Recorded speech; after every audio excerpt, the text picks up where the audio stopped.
Olá, você que me segue no Rodrigo Silva Arqueologia, de volta para mais um bate-papo e eu quero começar agradecendo muito ao apoio de todos vocês. Neste canal do YouTube está tendo uma média de 1.500, às vezes 2.000 seguidores novos todos os dias, pessoas inscritas no canal. E eu fico muito feliz com isso. De coração, o meu muito obrigado. Obrigado mesmo por esse apoio. E se você não é inscrito no canal, está aqui o convite. Se inscreva, ative o sininho de notificações, assim que sempre eu publicar um livro novo, você ficará sabendo. E deixe também aqui o seu like, se gostar do conteúdo, o seu comentário, para ajudar aí a interagir com a página, tá bom? O canal, melhor dizendo. E eu estou sempre procurando agora responder a umas pessoas ali, não dá para responder a todos, é claro, mas na medida do possível eu entro lá às vezes no aeroporto, numa viagem de um lugar para outro, ou enquanto estou esperando uma consulta médica, ou no intervalo, eu tento dar algumas respostas lá para a maior parte que eu conseguir, tá bom? E hoje eu gostaria de falar com você sobre esse assunto que vira e mexe, ele volta. É a tese levantada e propagandeada por muitos ateus aí, e pessoas antagônicas à religião, que provaram que existem tribos, no plural, que são ateias e que não aceitam Deus. Eu vou explicar essa suposta prova, de onde que ela vem e em que momento ela poderia conflitar com qualquer argumento que teólogos cristãos apresentam a favor da existência de Deus. Eu queria começar lendo um pressuposto bíblico, tá bom? Apenas para fazer o desencadeamento da minha análise aqui. Eclesiastes capítulo 3, versículo 11 diz assim: Tudo fez Deus no seu tempo perfeito. Também colocou a eternidade no coração do homem. Eclesiastes 3, verso 11. Aqui diz que Deus colocou a eternidade no coração dos seres humanos. Essa palavra eternidade no hebraico é a palavra olam, ou com o artigo definido haolam, significa mais do que simplesmente eternidade, é a completude, é a totalidade, a integralidade, o senso de vida eterna com significado. Mais do que simplesmente virar um zumbi eterno aí, mas uma vida com significado, com propósito, plena, cheia, completa, satisfeita, entendeu? Esse é o sentido de Olam, que eles traduziram por eternidade, mas é muito mais do que eternidade. E a partir disso, nós trabalhamos com o pressuposto daquilo que eu chamo, em alguns dos meus livros e também publicações aí, que eu chamo de homo-religiosos. Uma nomenclatura que não é exclusivamente minha, há outros autores que já trataram disso, porque na cadeia da evolução das espécies fala muito de Pithecanthropus erectus, Homo ergaster, Homo sapiens sapiens, Australopithecus, e eu prefiro falar que até hoje as evidências são que mais do que simplesmente hominídeos que vão mudando de escala até chegar ao Homo sapiens, nós somos homo-religiosos. Nós temos uma abertura para o transcendente. E isto é visto em todos os povos. Os latinos chamavam isso de consensus gentium, ou seja, se você entrar em qualquer contato com qualquer tribo do mundo, por mais isolada que seja, na antropologia e na sociologia do passado falavam-se em culturas mais avançadas e menos avançadas, culturas primitivas. Hoje essa nomenclatura está em desuso, não é mais correto ou politicamente correto falar em culturas primitivas, é mais coerente falar de culturas diferentes. Algumas culturas mais longe da chamada civilização, mais isoladas, etc. Mas o ponto permanece o mesmo. O consensus gentil quer dizer que se você entrar nas caravelas de Cabral e chegar aqui ao Brasil, os índios que aqui havia cultuavam Deus. Se você for com Marco Polo até o extremo oriente, você também vai encontrar lá as pessoas cultuando a Deus. Ou seja, Deus não é uma cultura exclusiva de uma sociedade apenas. Não é uma ideia, não é algo que alguém inventou. Parece que é algo que permeia no DNA humano de tal maneira que o próprio Freud, Sigmund Freud, o pai da psicanálise, afirmava que a religião é uma forma que nós temos de compensar uma carência que nós temos por um pai universal. Então nós substituímos esse pai universal pela ideia de Deus. Mas o próprio Freud admite que isso é uma necessidade da psique humana, está no nosso inconsciente. Então não é algo que foi atribuído pela cultura, não é algo que vem de fora, é algo que está aqui dentro, tá certo? Nós não desenvolvemos a religiosidade como desenvolvemos o idioma, como desenvolvemos os usos e costumes. Ela parece algo tão intrínseco no ser humano, como é intrínseco em nós o sorrir, o chorar, que não são coisas necessariamente culturais, ainda que possam se travestir de símbolos culturais ao longo do tempo, mas em essência o ser humano sorri, é algo da nossa essência. E o fato de ser homo-religiosos também. Esse consenso gentil, que eu chamo de homo-religiosos, João Calvino chamou de sensus divinitatis, o senso da divindade. A nomenclatura latina diferente para expressar o mesmo conceito, que a ideia de Deus é universal. Ponto.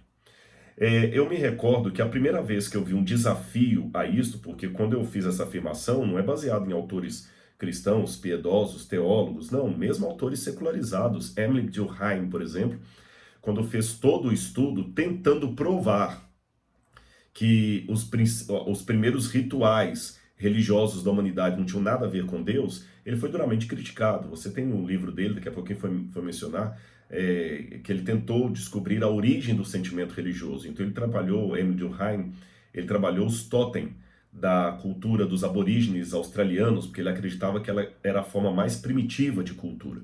Só que hoje há muito questionamento à ideia de Durkheim, porque, em primeiro lugar, era uma ideia elitista, eurocêntrica, analisada muito a partir do birô, do escritório, com um viés muito, como eu disse, europeizado.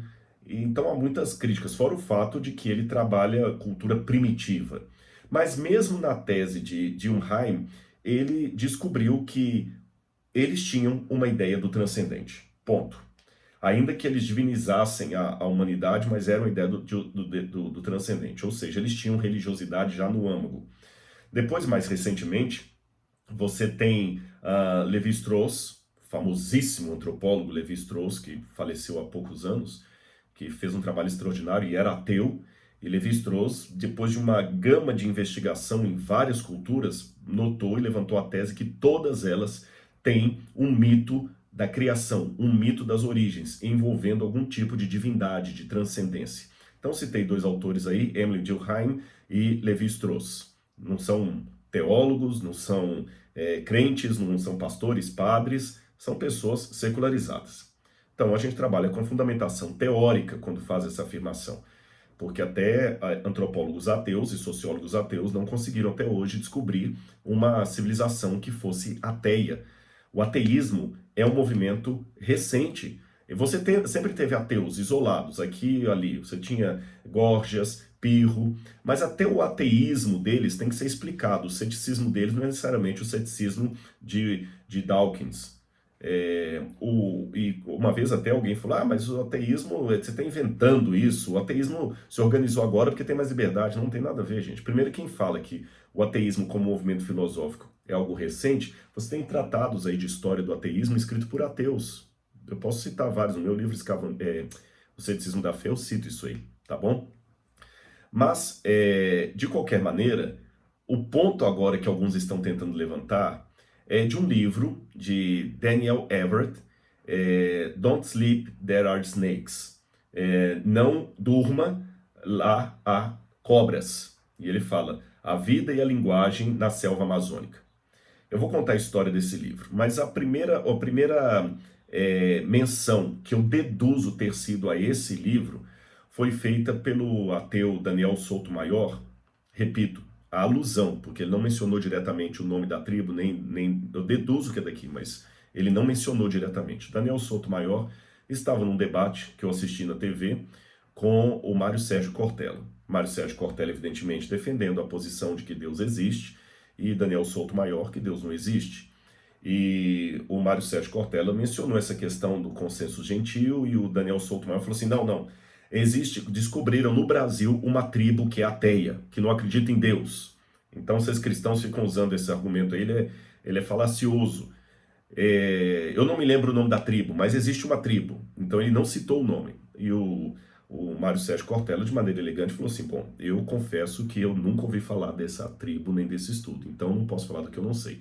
O que eu conheço até hoje é que realmente não há nenhuma sociedade, por mais entre aspas, primitiva ou modernizada, digo entre aspas, não há nenhuma mapeada até hoje que você fale, esse aqui eram ateus. Não existe isso. Aí eu fiquei pensando, mas de onde que o Daniel Souto Maior tirou isso? E mais recentemente, outros começaram a me mandar material, alguns publicados pela Ateia e tudo mais, e eu até mencionei numa das entrevistas que eu dei, esta ideia aí do consenso gentio, e parece que alguém já colocou refutação aí, me disseram, olha, não, tal, ele está mentindo, ele pode não saber, mas é porque ele está ignorante, ele é ignorante. Existe sim, já está provado que existe uma civilização ateia. Aí eu fui descobrir o que era. Era um material desse Daniel Everett. E eu, depois de pedir pelo Amazon, consegui finalmente o livro do Daniel Everett. E eu pensei, puxa, qual que é a tese? Quero ver. Então a história do Daniel Everett, que eu vou contar para vocês aqui, ela é uma história curiosa. E os ateus gostam desse tipo de história porque aparentemente é uma propaganda para eles. Por quê? Porque você tinha um missionário, você tem na verdade, um ex-missionário cristão metodista que após trabalhar com uma tribo supostamente ateia, ele se tornou ateu, ou seja, o tiro saiu pela culatra. Ele veio dos Estados Unidos para o Brasil para evangelizar a tribo e ele acabou sendo evangelizada por eles e se tornou ateu como eles eram. Essa é a tese levantada. É uma coisa realmente formidável. Eu, a princípio, eu já desconfiei da declaração porque muita gente, quando cita essa declaração, vão citando apenas fontes de jornal. O jornal falou assim, ateu, missionário, se torna ateu depois de trabalhar com tribos que não acreditam em Deus, de gente que não acredita em Deus. Aí o pessoal fica pegando recorte de jornal, e recorte de jornal não é material científico. Então a primeira estranheza que eu tenho, e desculpem os ateus que estão me assistindo, mas é porque vocês falam tanto em método científico, que vocês têm base científica, fundamentação teórica, que nós crentes não temos, e quando vocês vão citar um argumento desse, fica citando jornal do UOL, publicação da UOL, sei lá, de outros sites aí, nada contra os jornalistas, mas até onde eu saiba, trabalho acadêmico não é feito com revista Veja, super interessante, isto é, você vai trabalhar com revista indexada e as fontes primárias. Mas eu fui investigar, porque eu falei, é uma declaração muito forte que existe uma tribo ateia. E já desconfiei por dois motivos. Onde é que estão os peer reviews? Você sabe que quando você publica alguma coisa na academia, mesmo que haja uma contradição, não é tudo que eu falo que todos os acadêmicos aceitam, mas a minha publicação tem que ter o peer review, ou seja, você tem que ter pares que concordem com você. O seu artigo científico, quando ser publicado, ele tem que passar pelos pares. Então, ainda que divida a academia, você vai ter um grupo que concorda com você. E eu não estava encontrando isso na academia, na literatura que eu via de civilizações que eram ateias. Nem Emile Durkheim, que foi o que chegou mais perto de tentar provar isso, não provou. Ele mesmo admite no final. E, além disso, quando eu fui investigar na fonte primária o trabalho do Daniel Everett, eu descobri que ele fala apenas de uma tribo. Então, assim, quando eles colocam a frase do tipo, existem civilizações que não creem em Deus, por exemplo, né, aqui no Brasil, a tribo dos Pirahãs, que foi estudada por ela... Então, peraí, tem uma falácia nessa frase, com todo respeito. Quando você diz assim, existem tribos aqui no Brasil, por exemplo... Não, por exemplo, só tem um exemplo. É só dos Pirahãs, não existe outro. E se existir, desculpa, eu continuo desconhecendo. E se tiver, me apresente que eu vou à fonte primária, como fui investigar o trabalho do Daniel Everett, tá bom? Sobre os Pirahãs. Então, até que me prove o contrário, só tem até agora uma tribo candidata à ateia. Não existem várias. E aqui eu tenho um exemplo no Brasil, não, tem uma. E vamos ver se ela realmente é ateia, se foi isso que o Daniel Everett provou, que ele quis dizer. Vou contar a história do Daniel Everett para vocês. Ele nasceu nos Estados Unidos, eu esqueci qual estado que ele era, não sei se ele era do Texas, não importa agora, do Arizona, não importa agora. E ele vinha de uma família muito conturbada, a mãe suicidou quando ele era adolescente, o pai muito duro, antirreligioso, e ele acabou se encantando com a igreja metodista, conheceu uma namorada dele na igreja metodista, porque ele se apaixonou, e os dois resolveram estudar no Instituto Moody para preparação de missionários, e ali estudaram como sobreviver na floresta e tudo mais, e ele, recebendo um chamado de Deus, veio com a esposa para o Brasil para evangelizar a tribo dos Pirahãs. E quando ele chegou com a tribo dos Pirahãs, ali morando com eles, ele já começou a ver muitos choques culturais. Ele admite, esse livro dele, Don't Sleep, There Are Snakes, é quase uma autobiografia dele, tá bom?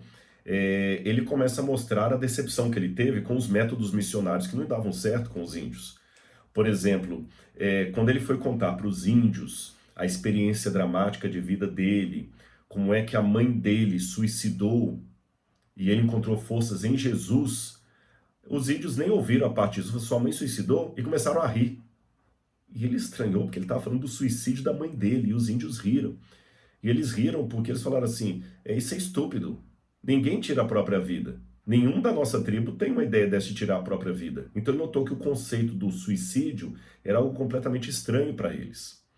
Outra coisa também que ele percebeu de estranho ali, é que quando ele falava de Jesus, eles falavam assim, mas você já viu Jesus? Ele falou assim, não. Então a gente não acredita nele, não. A gente tem que ver alguém. Aí chegou uma hora lá que até um dos índios mais velhos se impacientou com ele e falou assim, Daniel, a gente gosta de você, a gente vai receber você aqui na tribo, mas não fala mais de Jesus pra gente. E ele começou a tentar um jeito de acercar-se dos índios ali, e ele ficou estudando a língua deles com o propósito de traduzir a Bíblia para o idioma deles. E ele não conseguiu traduzir bem, porque tinha coisas que não faziam sentido. E aí veio a disputa dele, o grande drama dele. Ele começou a perceber que a língua dos Pirahãs, ela não tinha alguns conceitos básicos que nós temos em outros idiomas. Por exemplo, eles não têm na língua deles nem passado nem futuro, é só presente. E a ideia de passado e futuro é uma ideia que você deduz pelo contexto.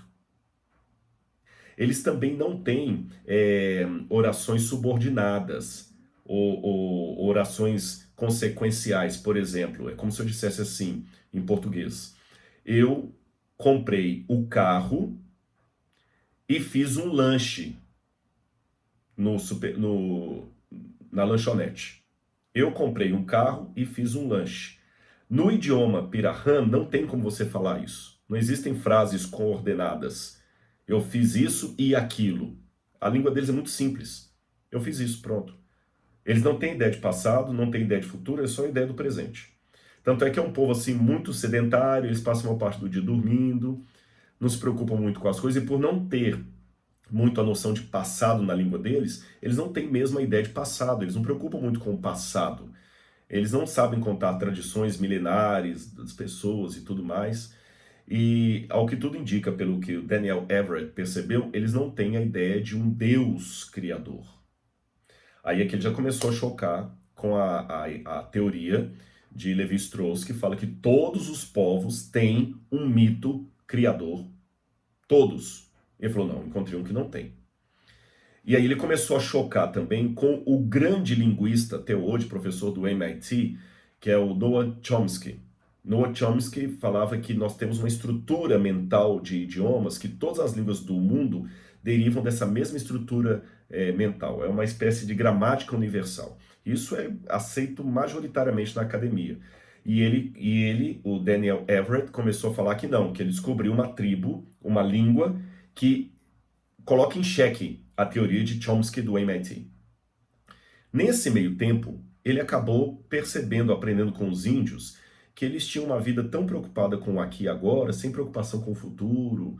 Eles que conversavam com eles, por exemplo, assim, mas quem fez as árvores? Quem fez os rios? Ele falou, não fizeram, eles sempre estiveram aí.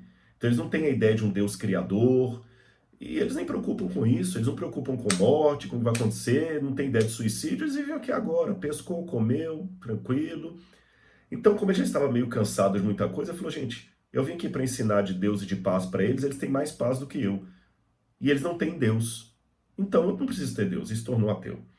Depois disso, depois de acho que mais de 2 décadas estudando aqui os índios, ele voltou para os Estados Unidos, fez o seu doutorado sobre os Pirahãs, e aí começou, até aí tudo bem, ele fez o doutorado, o Chomsky o conheceu, mas quando ele começou a declarar na academia que a língua dos Pirahãs era contrária àquilo que o Chomsky dizia, aí ele começou a receber pancada, pancada, pancada, pancada.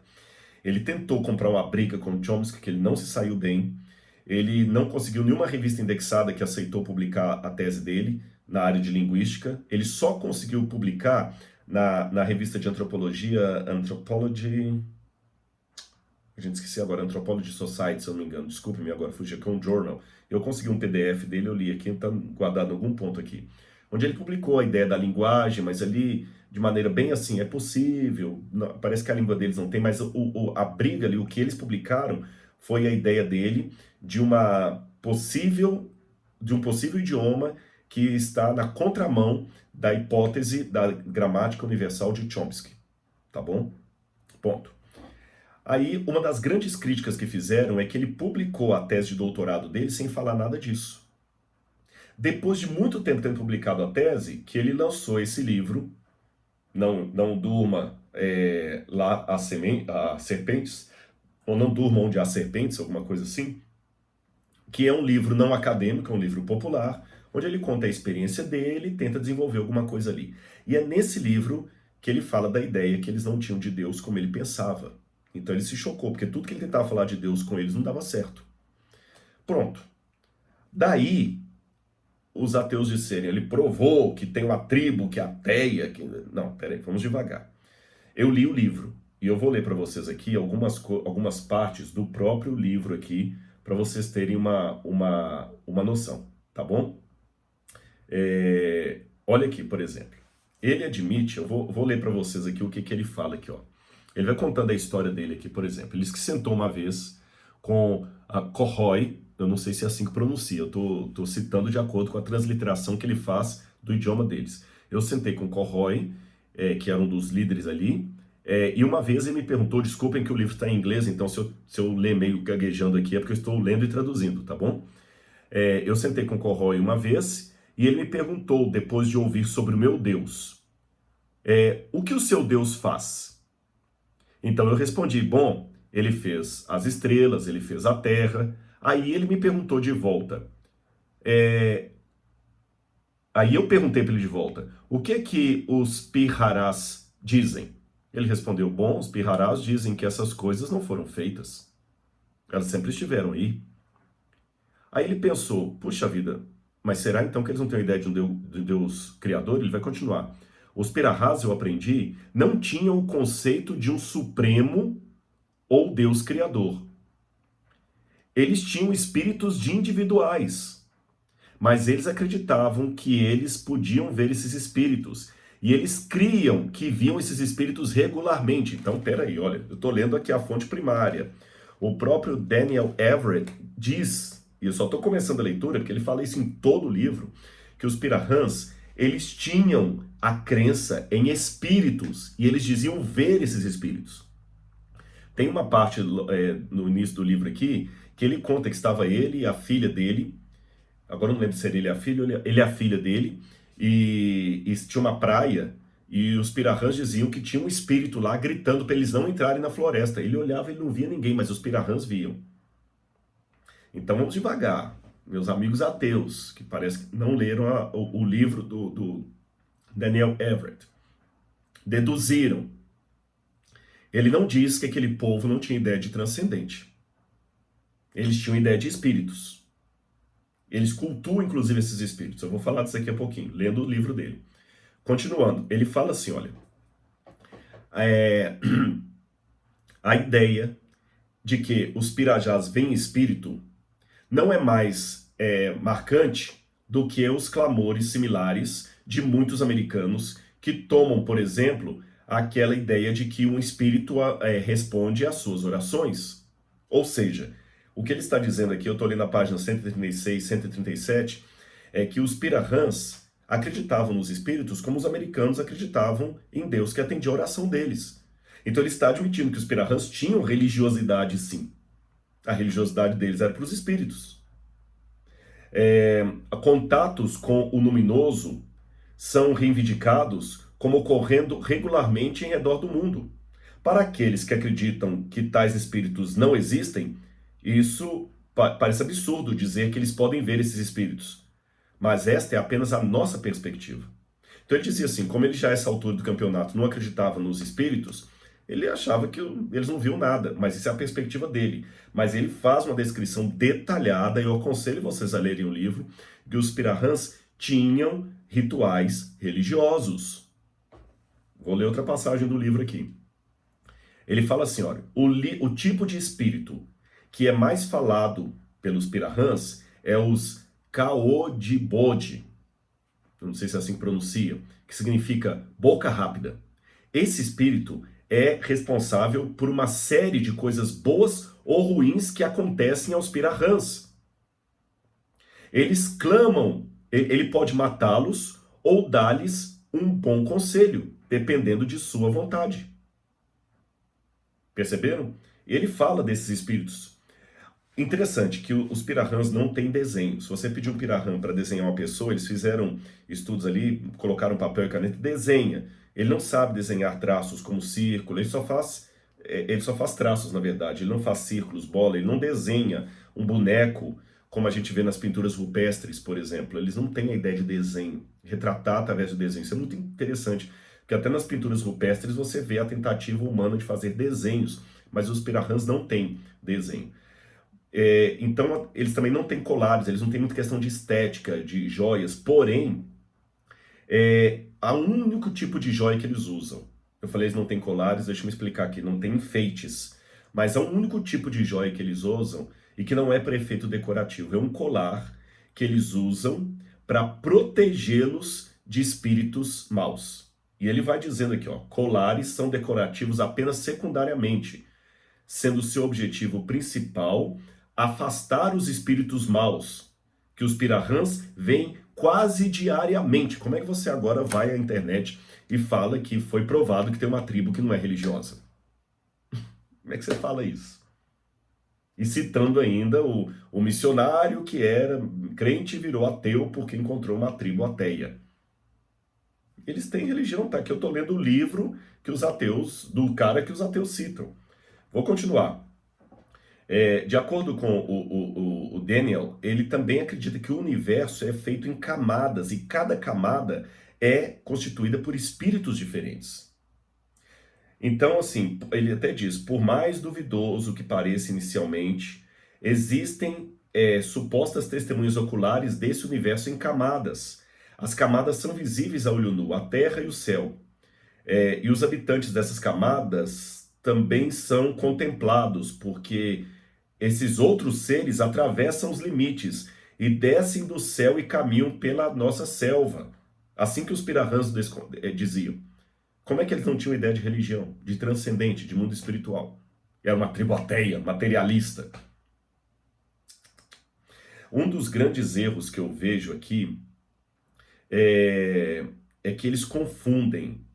O próprio Daniel Everett cometeu esse equívoco. Por isso que ele foi rechaçado na academia. E quem o rechaçou, meus irmãos, desculpe-me, não foram os crentes que ficaram ofendidos. Não. Quem o rechaçou foi o pessoal da linguística, foi o pessoal do MIT. Você está entendendo? E olha que ele morava ali nas barbas do MIT quando ele voltou para os Estados Unidos. Foi esse pessoal. E ele até fala, não, quando eu vim para cá eu era uma pessoa com um curso livre de igreja. Agora eu tenho um doutorado. Sim, mas ele não conta que ele teve o doutorado, mas esse doutorado, as teses dele foram rechaçadas.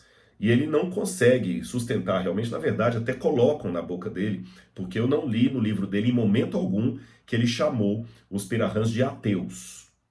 Eu não encontrei a palavra ateu, eu fiquei tentando para ver se ele usaria a palavra ateu. Não, ele não cita os pirahãs como ateu. Ele só demonstra a frustração missiológica dele, que os pirahãs não tinham aquela ideia do Deus único, criador de todas as coisas, como ele tinha na sua fundamentação judaico-cristã. Isso aí para mim não tem problema nenhum. Porque, em primeiro lugar, quando eu uso o argumento do consensus gentio, que todos os povos têm uma ideia de Deus, ou que eu os chamo de homo-religiosos, não confundam as coisas. Em primeiro lugar, religião não é sinônimo de denominação. A prática da religiosidade pode ser feita até por quem não tem denominação nenhuma. A religiosidade, quando eu uso a expressão homo-religiosos, é no sentido antropológico, é uma busca metafísica pelo transcendente. Também, em modo algum, eu digo que isto é uma prova que Deus existe. Porque os povos todos podem estar equivocados. Eu quero, por favor, quando refutarem o argumento, refutem o que a gente está argumentando com ele, não o que vocês acham que eu estou argumentando. Seria muito simplório de minha parte dizer assim, olha, todos os povos mapeados acreditam em Deus, logo Deus existe. Não, isso seria uma falácia. Nem tão uma concatenação, seria um argumento non sequitur. Não é por aí. O que eu estou querendo dizer é o seguinte, a ideia do divino perpassa todas as culturas, todas as civilizações até hoje mapeadas. Não existe nenhuma que seja originalmente ateia. Isto mostra que o sentimento do ateísmo é secundário. Esse é aprendido, esse é cultural, mas o sentimento da crença, esse é original, é antropológico, tá bem? A partir desse aí que eu posso fazer um desdobramento em questionar se Deus não existe, de onde vem essa carência universal, essa busca pelo transcendente, se o transcendente não existe? Quem soprou no ouvido de todos esses povos a existência de Deus? Mas são desdobramentos, percebeu? Desdobramentos filosóficos. Não é que eu estou provando que Deus existe por causa disso. E continuo ainda repetindo que estou à busca de um povo mapeado que originalmente não acreditava em Deus. E detalhe, a decepção do Daniel Everett não pode ser confundida com um estudo antropológico que provou um povo que não existe, que não crê em Deus, ou em deuses, ou em espíritos, ou em transcendente. Você não deve encontrar, talvez esse foi o erro dele, de muitos leitores ateus ao verem um argumento, você não espera encontrar naquele povo ali, tribal, um decalque do credo cristão de acordo com o que é citado nas igrejas que se conduzem pelo credo de Westminster. Não é isso, gente. Seria muito estupidez o missionário chegar lá no meio dos aborígenes e achar que ele vai encontrar lá. Não. O Don Richardson fez um trabalho interessante que ele encontra mapeamento de culturas ali que remetem a práticas curiosas que temos na Bíblia, que a gente até chamaria de tradição adâmica, mas isso é outra história, eu posso fazer um vídeo sobre isso num outro momento, sobre a ideia do Don Richardson. Mas você não vai esperar encontrar neles um decalque do credo cristão. Você vai esperar encontrar uma abertura para o transcendente, e sim todos. E eles têm como qualquer um, como qualquer um. Então a gente tem que tomar cuidado de não confundir, primeiro, religiosidade com denominacionalismo. Não confundir também religiosidade com divindade. Não é necessariamente a mesma coisa, tá bom? Esses povos, os Pirahãs, estão dentro de todos os outros que nós mapeamos. Um povo aberto para o transcendente. Ele até diz aqui, olha, que ele fala que tem vários espíritos e que esses espíritos habitam nos corpos, que os seres humanos com sangue nas suas veias são Shilibizi, que é um termo genérico para falar da cor das suas peles e do espírito. E mesmo a visão que eles têm de espírito que pode ser visto concreto está muito parecido com a antropologia judaica.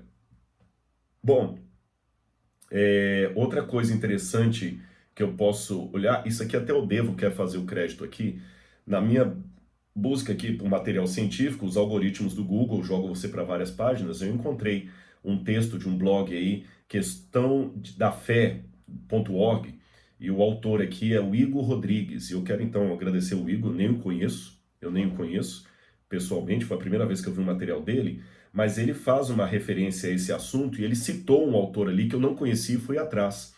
É o Marcos Antônio Gonçalves.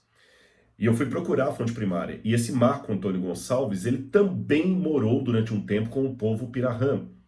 E ele fez uma tese de doutorado na Universidade Federal do Rio de Janeiro, no Museu Nacional do Rio de Janeiro, sobre o povo Pirahã. E o curioso é que, eu vou depois até deixar no link aqui, alguma coisa aqui do site, até que menciona o trabalho do Marcos Antônio Gonçalves, a tese de doutorado dele, o próprio livro do Daniel Everett, vou deixar no descritor aqui para você poder pesquisar.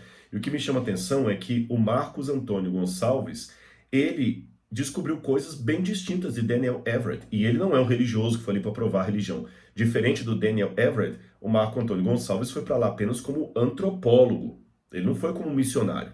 E ele descobriu o seguinte, eu vou até citar aqui, na percepção Pirahã, ambos rituais, o xamanismo e as festas, são realizados com a intenção de provocar ruídos, fazer barulhos, para que o demiurgo, isso é um tipo de divindade, demiurgo Igagai, localizado no segundo patamar celestial, lembra que o próprio Daniel Everett admite que para eles o céu é feito em camadas, que esse demiurgo localizado no segundo patamar celestial possa ouvi-los, cientificar-se de sua existência e do lugar exato onde eles se encontram.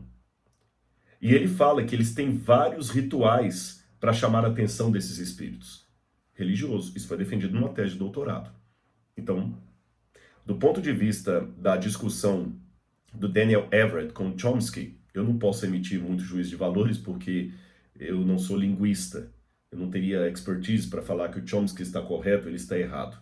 Do ponto de vista da análise antropológica, eu também fico do lado de cá porque eu não vivi com os Pirahãs. E não posso falar que o Daniel Everett é um mentiroso, mas eu tenho que pelo menos trabalhar com o beneplácito da dúvida. Eu tenho uma tese doutoral do doutor Marcos Antônio Gonçalves, publicada no Museu Nacional do Rio de Janeiro, que vai diametralmente ao oposto do que ele diz. E alguém vai falar, tá, Rodrigo, mas aí também você tem que dar o beneplácito para ele, que ele também fez uma tese doutoral. Sim, mas ele não, na tese doutoral do Daniel Everett, ele não provou nada que esse povo era ateu. A tese doutoral dele foi para o outro lado. Até o assunto do Chomsky, a briga dele com Chomsky foi muito depois da tese doutoral dele. Mas tudo bem, 50% de chance de um lado e de outro. De qualquer maneira, isso é bem distinto de falar taxativamente. Eu sou ateu, eu me valho por evidências científicas, eu sou acadêmico e está provado que existem tribos, no plural, que não têm Deus na sua origem, nem transcendência, nem religião. Um exemplo é essa tribo aqui dos Pirahãs. Essa frase está completamente fora de local. O máximo que você poderia falar para ser fiel com as fontes é dizer o seguinte: ainda não temos uma prova absoluta de que existem tribos que não acreditam em Deus. Há um caso suspeito de uma tribo dos Pirahãs que possivelmente não tem a ideia de divindade que nós pensávamos encontrar. Mas eu tenho que admitir que o próprio Daniel Everett, que afirmou não encontrar ali a ideia de Deus que ele trazia do cristianismo, encontrou sim a ideia de espíritos, o ritualismo, que são preceitos realmente de transcendência, de rito, de busca do sagrado. É apenas uma religião animista, semelhante àquelas que nós encontramos em muitos rincões da África subsaariana. Só isso, tá bem? Portanto, depois de analisar o livro de Daniel Everett, eu agradeço aos ateus por terem me indicado esse estudo, mas eu ainda continuo intelectualmente com o dito de Eclesiastes 3, verso 11. Deus colocou a eternidade no coração dos seres humanos. Ou seja, você pode espernear, pode não aceitar, mas há um vazio com forma de Deus ou de transcendência no coração humano. Negá-lo é que me parece complicado. Um grande abraço e a gente se encontra no próximo vídeo. Tchau, tchau.